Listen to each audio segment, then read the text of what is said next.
Hello, everybody. This is Sarah. Actually, this is a Pleiadian princess alien visiting our planet on Halloween 2021. And I thought about it a lot before getting dressed up, and eventually I decided that it made sense because it's Halloween and because I'm going to be sharing about my cancer healing story. And cancer healing story is, or a cancer journey, can be quite alienating. Hi, Ella. and especially when you choose to do things differently from the way most people do them. And so here I am as a Pleiadian alien to share with you about my experience with breast cancer. And so, for those of you who don't know me, my name is Sarah. I have also known as Iyadi in certain circles. And I was diagnosed with breast cancer in 2018.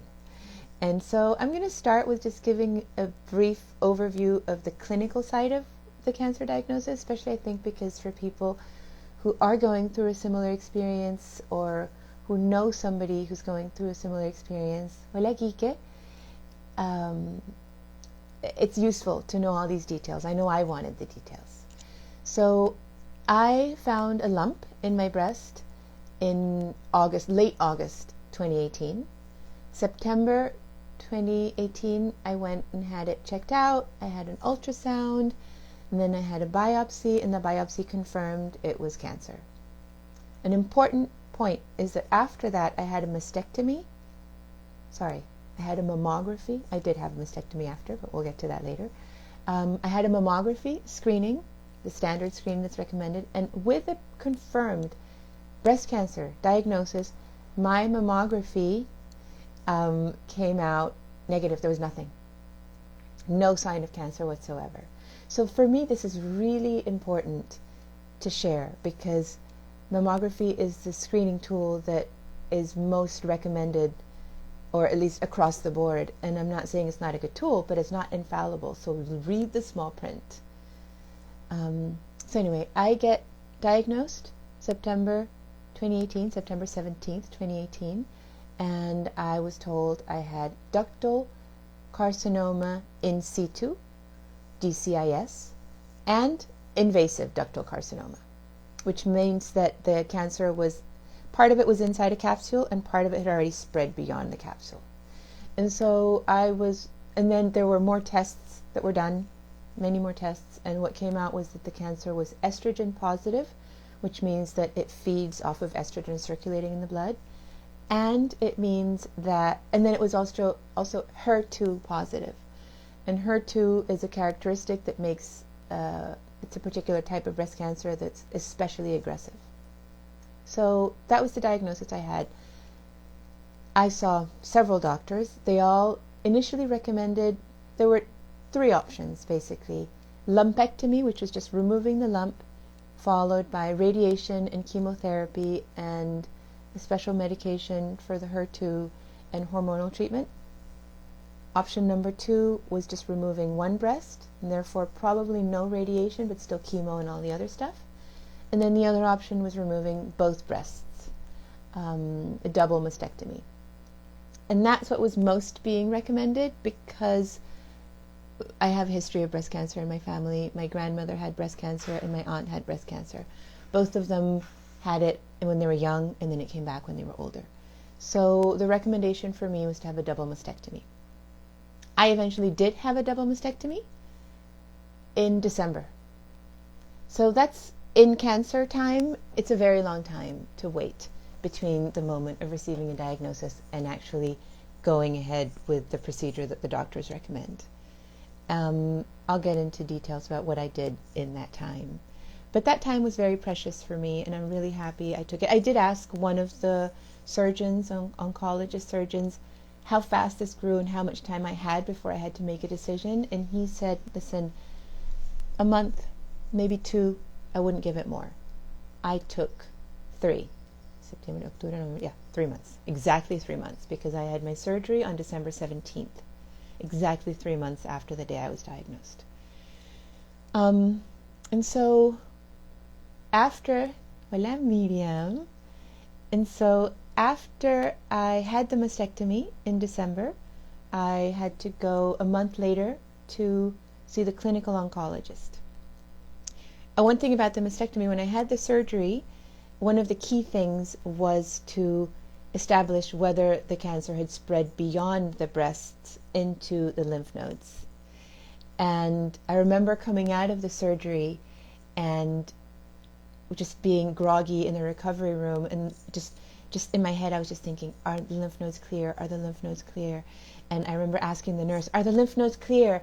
You know, half asleep and drugged, and she was like, I don't know. And I was like, oh my gosh, I need to know. And so eventually when I made it to my hospital room, that was the first, I remember being wheeled in and just seeing my sister or my mom or whoever was there. I don't really remember. I think they were all there, and just being like, what about the lymph nodes?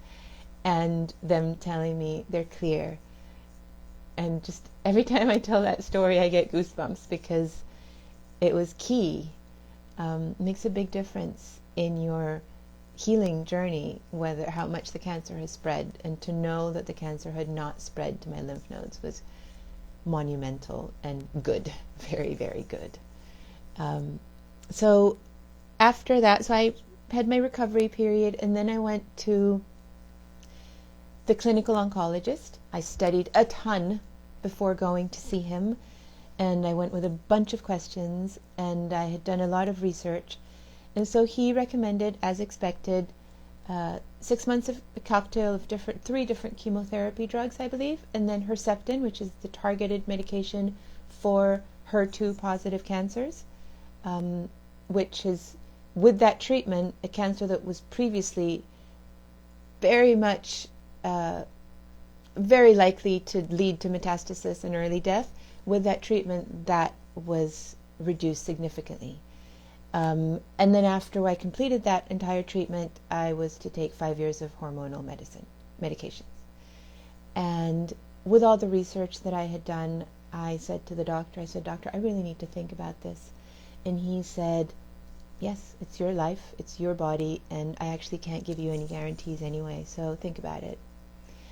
And one of the things that I brought to the table when I went to this conversation was that National Health System, the NHS in the UK, has a platform, a website where for breast cancer, it's called NHS Predict.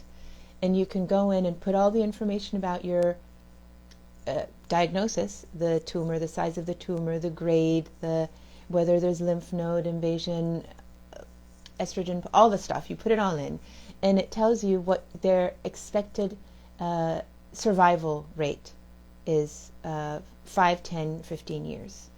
And so for me, battery, if I did all of the treatments, the cancer, my survival rate was 92%. But if I didn't do any of the treatments, my survival rate was 87%. And so I just thought, with that number, I'm just going to take care of my health myself. I'm just going to do it my way. And so, and in fact, the doctor even said with those numbers, he would question doing chemo also. So I'm just going to check that this thing is charging.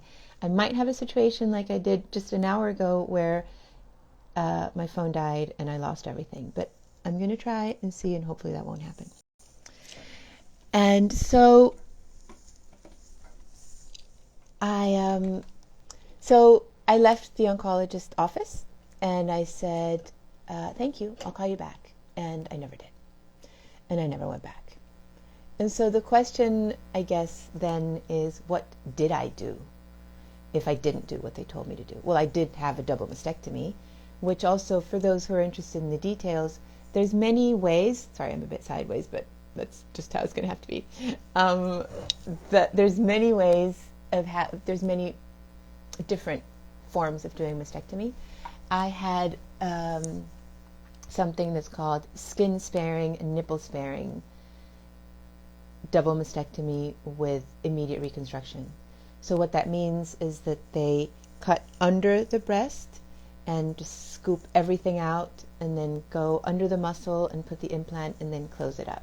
So from the outside, I kind of look as if I just had a normal boob job, except I went for small boobs,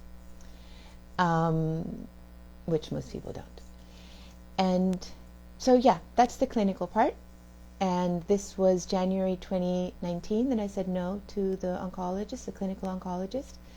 And I am still healthy and in the clear. And so again, what did I do? I did a lot of things. I have a bunch of notes here. But I basically changed my diet radically. It's the first thing I did. The day I was told I had cancer, I eliminated completely all sugars, including most fruits, including most carbohydrates. I eliminated all animal products. So basically, I went into kind of like a vegan keto diet in a way. Just a lot of green leafy veggies, just bright colors, organic.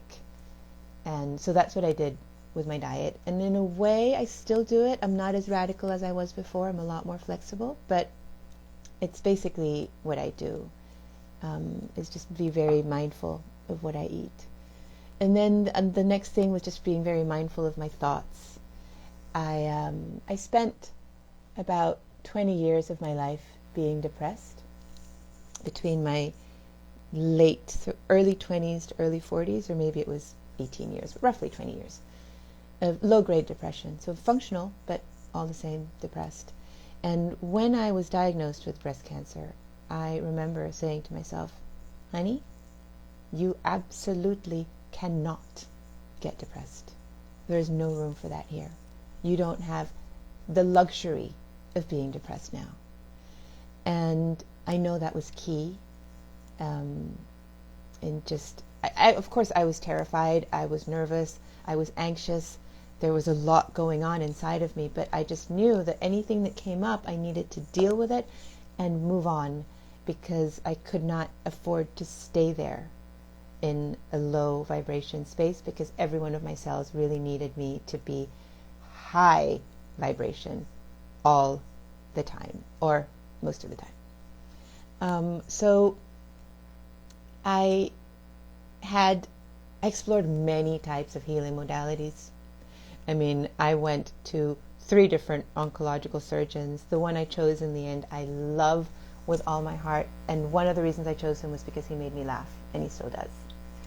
He's amazing. And I went to an orthomolecular doctor. I went to a homeopathic doctor. I went to a Chinese medicine doctor. I went to a man who worked with magnets, electromagnetic stuff. I went to a shamanic healer. I went to another actual shamanic healer in Mexico. I went to therapy. I did family constellations. I did everything, because I knew that cancer is a systemic condition whereby the ecosystem inside your body allows these cancer cells to proliferate. The body naturally tends towards health and balance.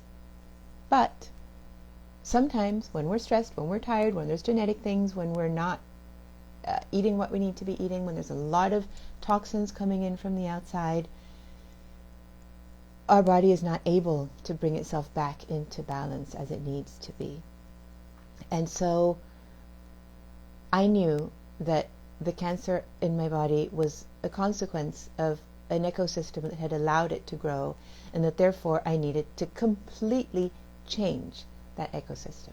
So of course diet played a huge role, but everything in terms of my thoughts, every message that I sent to my cells in my body needed to be of a massive shift. So I did that through visualizations, through meditations, through therapy.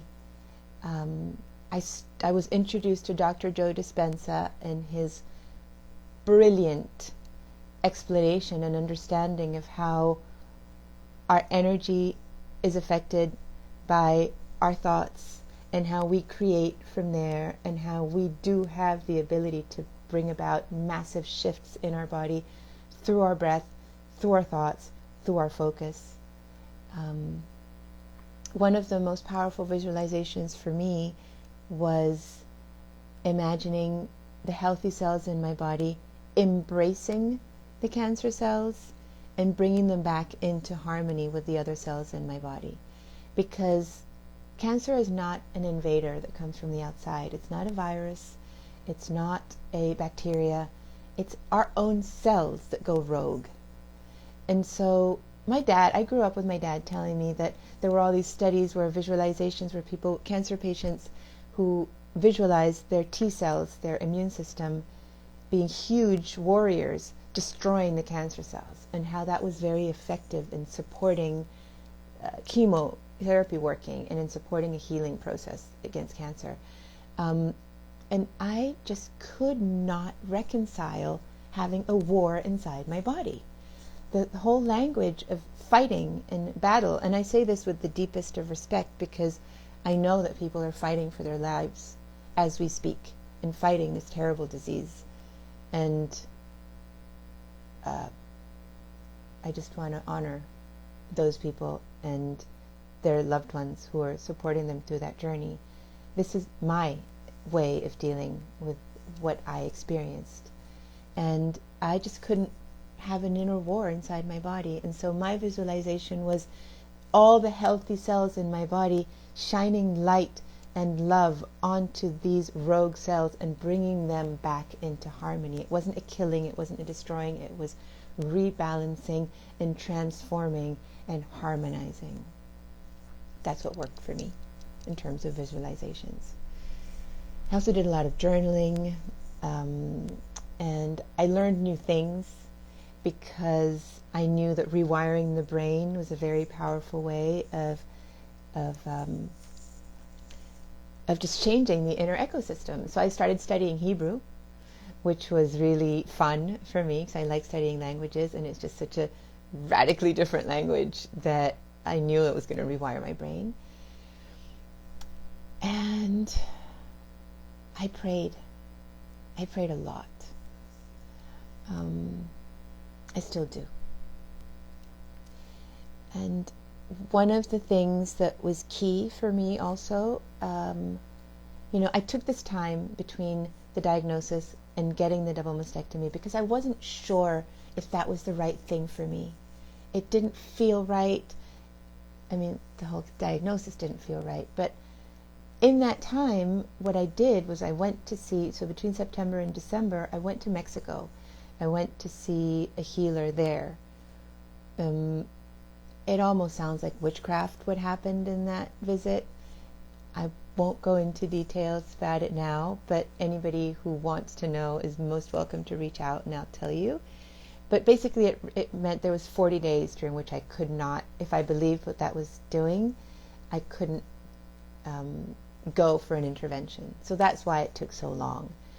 And to this day, we will never know exactly the impacts of that intervention in Mexico on my body. But I know that for me, it gave me time.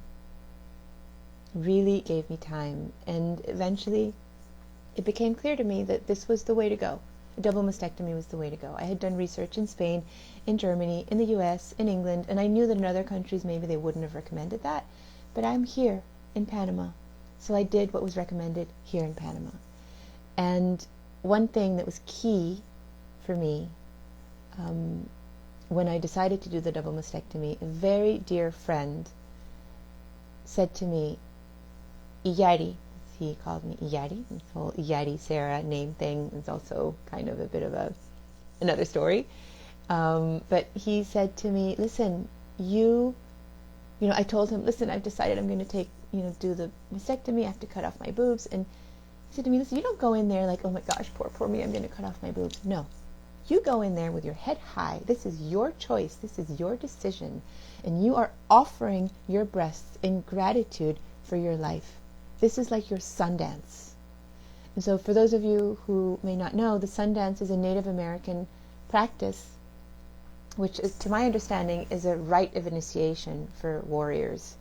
Because it's very taxing physically and mentally. It's 4 days of fasting, and you dance around the tree of life, and you give an offering in your body, and from your body.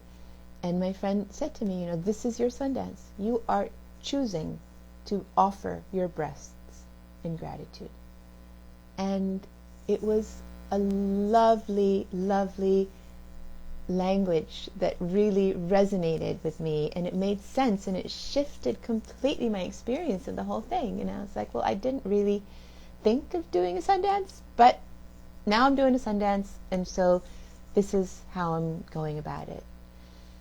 So with all that preparation, I also went into the surgery with a slew of women who had just spent hours blessing me in a ceremony, and who were praying during the surgery for my health, but also for the clarity of the doctors and for the nurses. And just, there was a lot of energy being cooked into my healing process, and I could feel it. And that meant that when I came out of a double mastectomy, it was painful and swollen and weird and whatnot, but I was not that traumatized by having my breast removed. And it is an amputation, and I will admit that now, almost 3 years later, there's been a lot of emotion that's moved around that process for me, and I think there's going to be more, because after a cancer journey, my experience at least is that my life has changed forever. My diet has changed forever. My understanding of the fragility of my body has changed forever. My understanding of the power and strength of my body and my mind and my heart is also changed forever in a beautiful way. And I don't know if there's always going to be fear for me about a recurrence. I hope not, but I have to admit there is sometimes fear still there. But I am really grateful for this experience, because it allows me to share from a space of knowing and to be able to support other people. And that's why I'm here doing this live for the second time today, because the first one was deleted because my phone battery died, which might still happen, but fingers crossed it won't. And I just really thank you for being here, and thank you for listening, and please share with anybody who you think could potentially benefit from what I'm sharing, because I know that for me, knowing other people who had gone through cancer journeys and who made it out the other side was key. And knowing that there's many paths to healing and that there isn't just one was tremendously empowering and liberating. And I do want to say, I'm not anti-chemo. Two of my best friends in the world had very advanced cancers, and they are here today, alive and healthy, because of chemo and radiation, because that's the treatment they received, and they healed. And so I am not advocating against anything. I'm just sharing my experience of what worked for me. And there were a couple, I made some notes, so there were a couple of points that I wanted to share. And this, what supported me most during the most intense parts of this journey was definitely my family, my parents, my siblings, my cousins, everybody just having this unwavering trust in my ability to navigate this. Really, just kind of letting me do my thing, and at the same time just knowing they just trusted really deeply.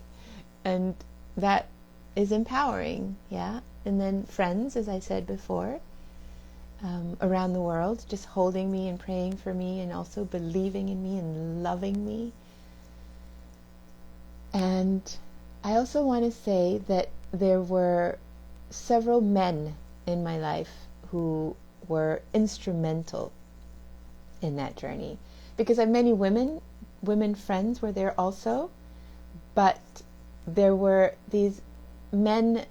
With the women, I felt their love, and I felt sisterhood, and I also felt fear. I felt their fear for me, and I felt their fear for them, because if I could get breast cancer, they could get breast cancer, was what I felt. With these men, I didn't feel any fear, and I really needed to be surrounded in an environment held, upheld, lifted, supported, with no fear. And this is what I got from these guys. It wasn't, I don't know, maybe it's 5 or 6 of them, different moments throughout the journey, 2 of them in particular, the one who shared about the Sundance, and another one who helped me pick my new boobs. None of them were my partner. I didn't have a partner. I don't have a partner. But they were like these strong pillars that just kept me up. And when I was down, they just scooped me and lifted me right up. And none of them was even here in the country. Actually, maybe one of them was, who was key when it came to the surgery. But they just laughed at me when I was being dramatic, and they laughed with me, and they made me laugh, and they were serious when it needed to be. Anyway, I just wanted to say that this powerful male energy I am profoundly grateful for. And the other thing that was key was breath work. And silence. I went to a silent meditation retreat towards the end of November. Justu and I had visited an oncologist who had filled me with fear. And I went on a silent meditation retreat with the Art of Living Foundation with my mom. And those 4 days of silence and just listening to wisdom talks really just soothed my nervous system and allowed me to understand the next steps and the decisions I needed to make, but from a centered and grounded place, not from a frantic, panicky fear space. And one of the things that I was reminded of in that retreat was a breathwork technique that the Art of Living Foundation teaches. That's called Sudarshan Kriya. And I practiced that daily for almost a year. And now I don't do it daily, but I try to do it regularly. And for a while I was doing it twice a day. And that stuff works. It is powerful, powerful resetting of the nervous system. It brings about change at the cellular level. It is strong. Art of Living Foundation breathwork practice. I believe the course is called the Happiness Course, actually. And so, I mean, there's many breathwork techniques, but that one was one that really worked for me, and I really was able to connect with.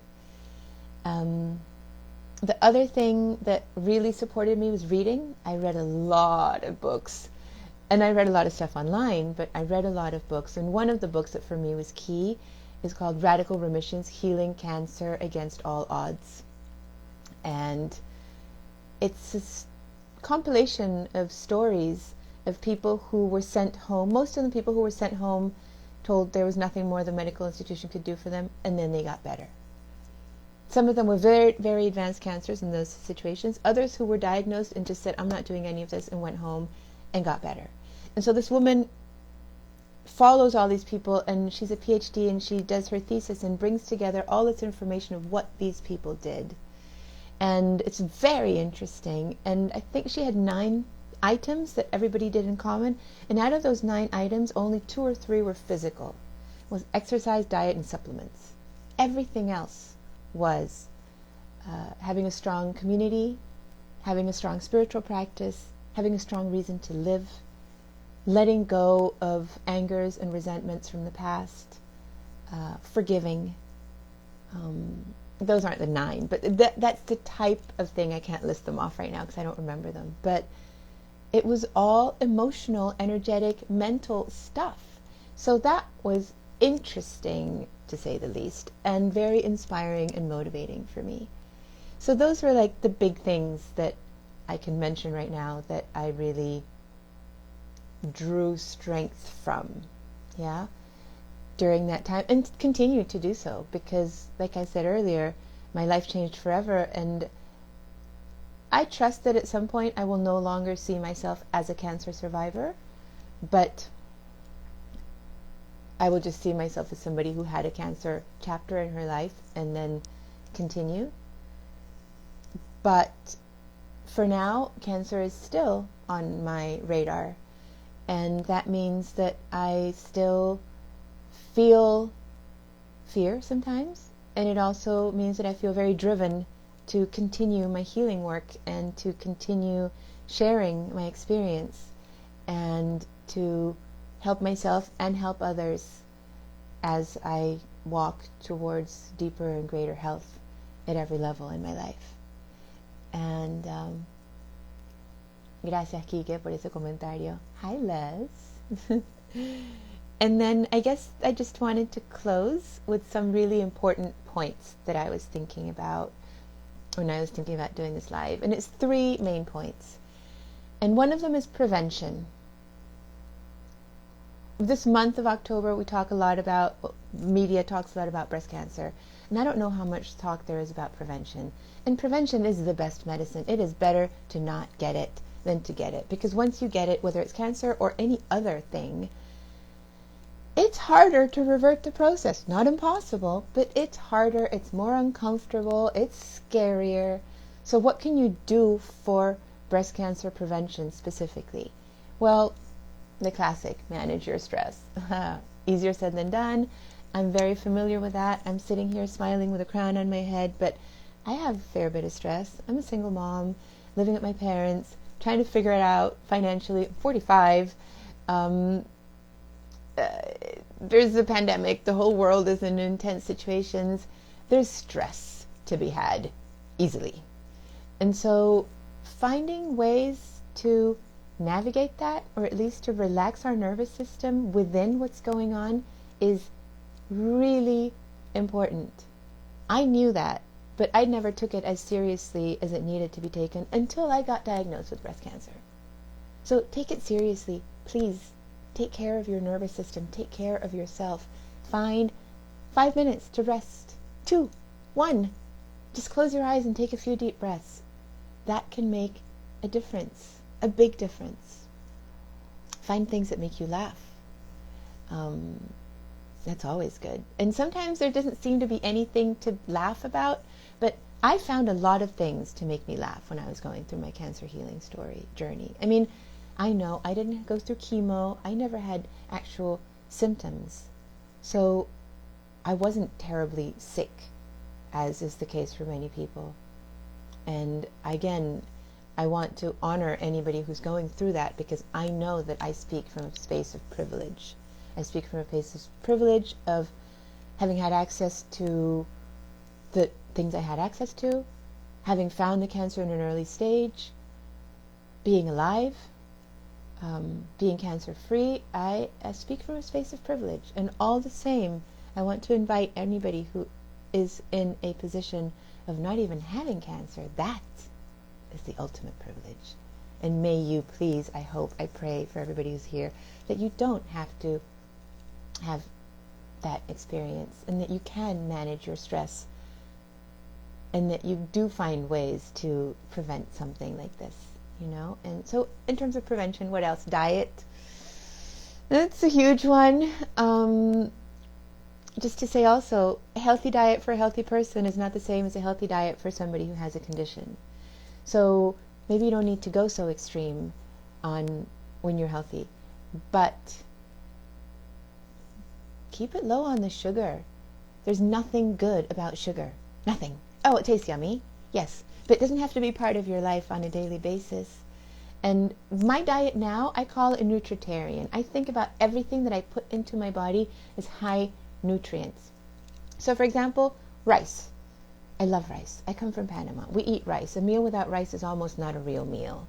But rice, especially white rice, has calories which give you energy, which if you're going to go run a marathon, or if you're going to go work in a field, or if you're going to go build a house, you need that energy. But most of us are not doing that. And so it doesn't have any other nutritional value.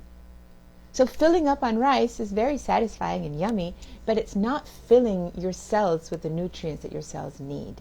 So just looking at everything you put into your body through the lens of nutrient density is a fairly more playful and interesting and perhaps less strict way of improving how you nourish yourself from a food perspective.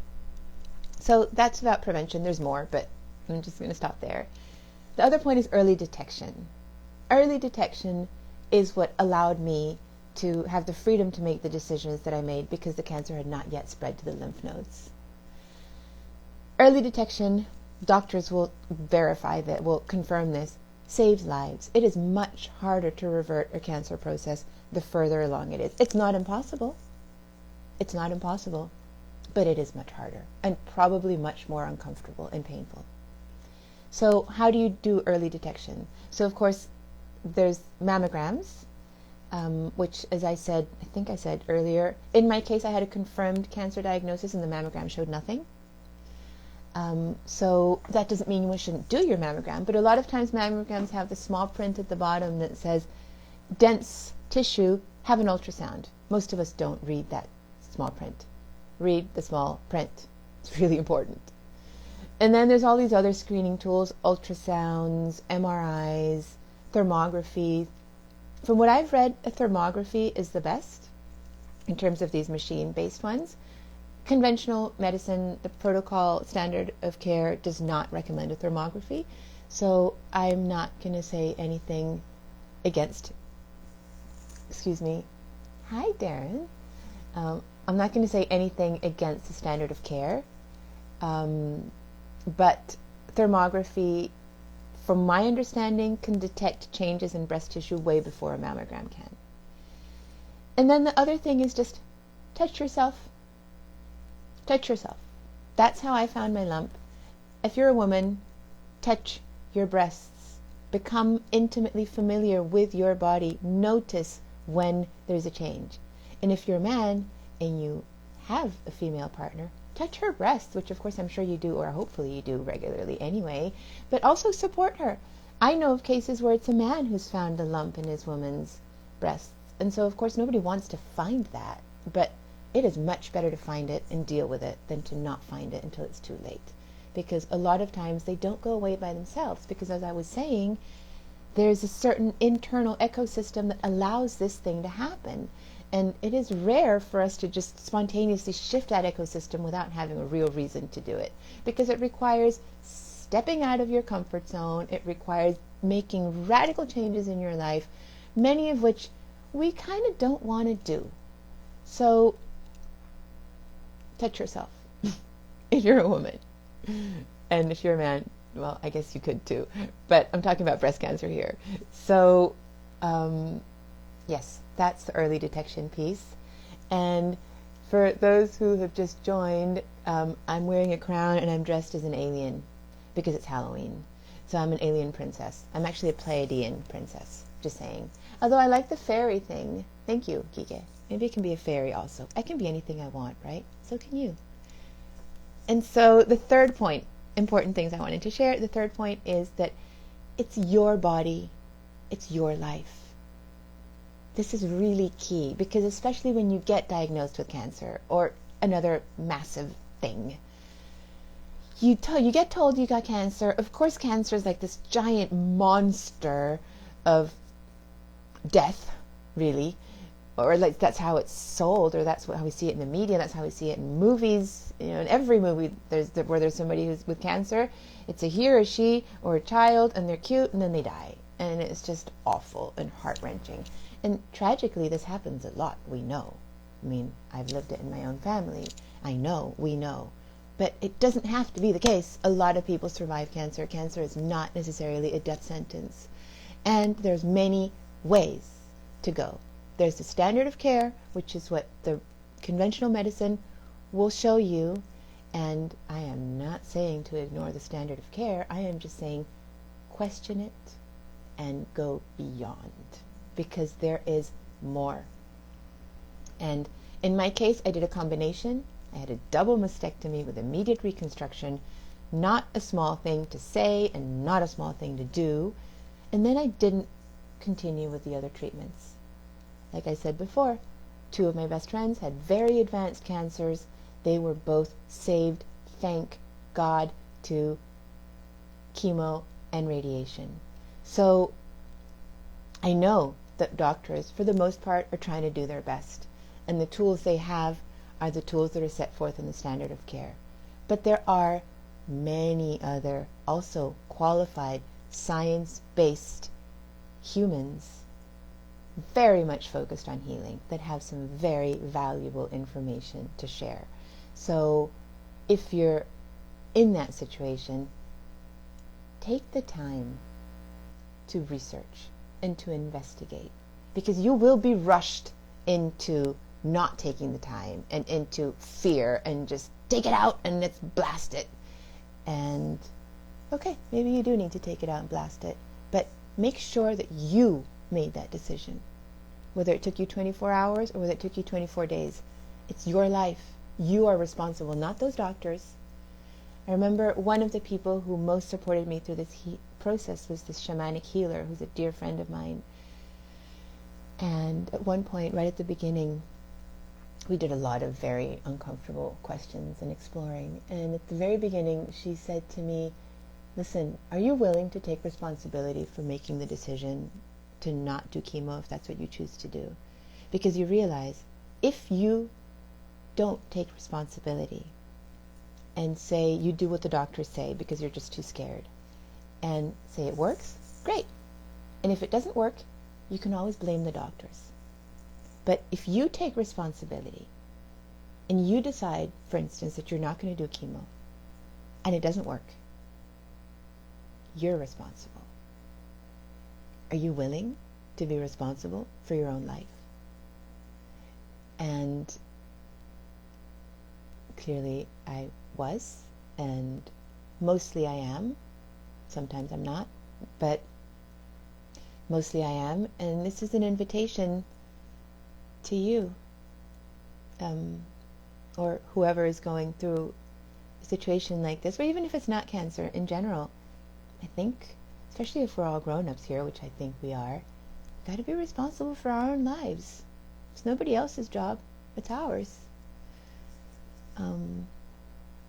And so I guess that's it.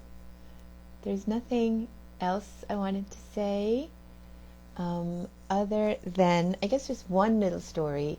Was I did this shamanic healing process with a woman. We went through all sorts of uncomfortable questions, like I said.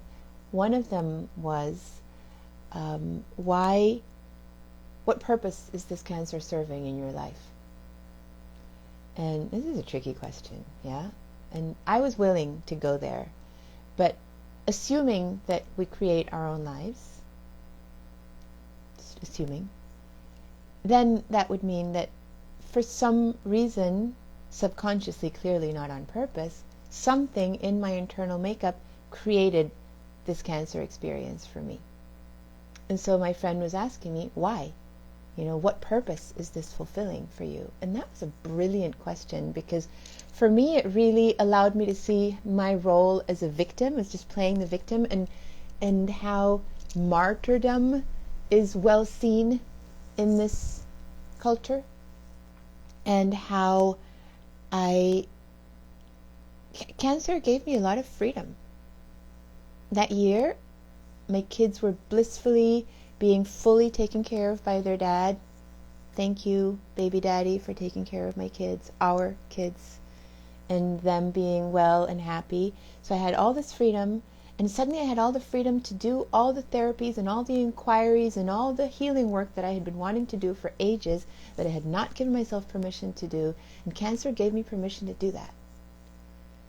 Cancer also opened up my eyes to seeing how loved I am, because I've never been so showered with love as I was at that time, by friends and also by people who weren't so close at the time. And that was beautiful. And I think one of the lessons for me was, can I learn to give myself permission to do the things I want to do? And can I learn and be open to love and to receive love when I'm happy, when I'm healthy? I don't need to go into some kind of a victim mode to get attention. I don't need that. But that was a shift for me. That's my experience. But so I thought I just wanted to share that. And with this whole shamanic healing with this woman, this whole process, we did everything online from December all the way through May.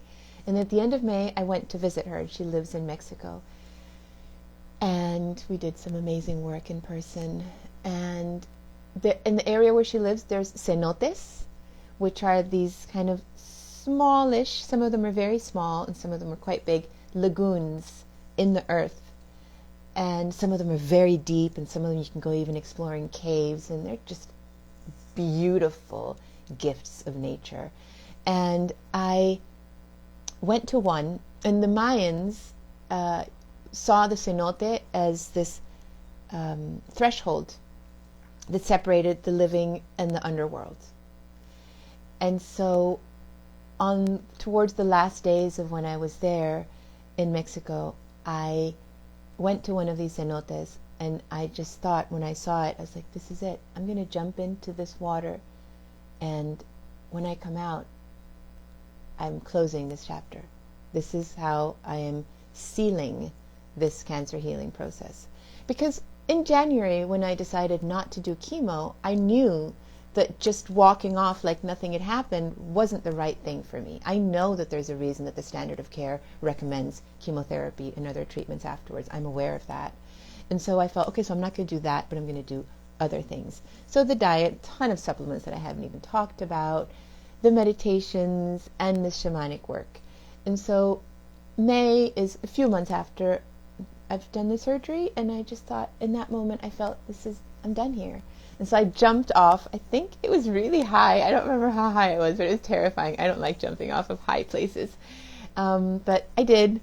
I jumped into this gorgeous cenote, and I came out kind of shaken because I leaned back and it hit my back. But anyway, and just with this certainty that I was done with the breast cancer chapter. And clearly I'm sitting here with a crown on my head talking about my breast cancer journey, so I'm not done. And as I shared earlier on, there's moments of fear and there's moments of worry about cancer coming back, and just in general sort of confusion about life. I think everybody might be in a state like that post-pandemic, and in the pandemic really. But there's also an aspect of profound grounding and trust. And I guess if there's one thing that I would like to close with is the power of love. My other account that's in Spanish, where I share more specifically only about this, is called Lo Cura con Amor. And there's a play on words there, where it is healed with love, it is cured with love, and also craziness with love. And I just really know that love is there's nothing more powerful than love. Nothing. And it's not the only thing that can get you through a journey like this, but it's really key ingredient in this dish, in this creation.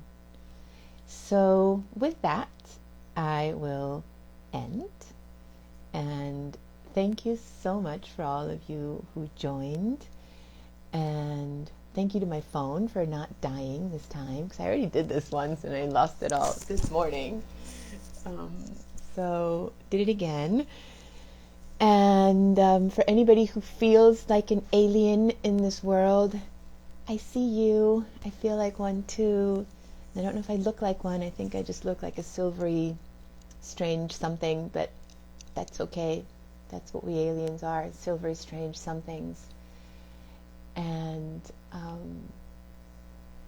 I love you so much too, Leslie. And hola, Lourdes. And so, yeah, anyway, thank you for being here.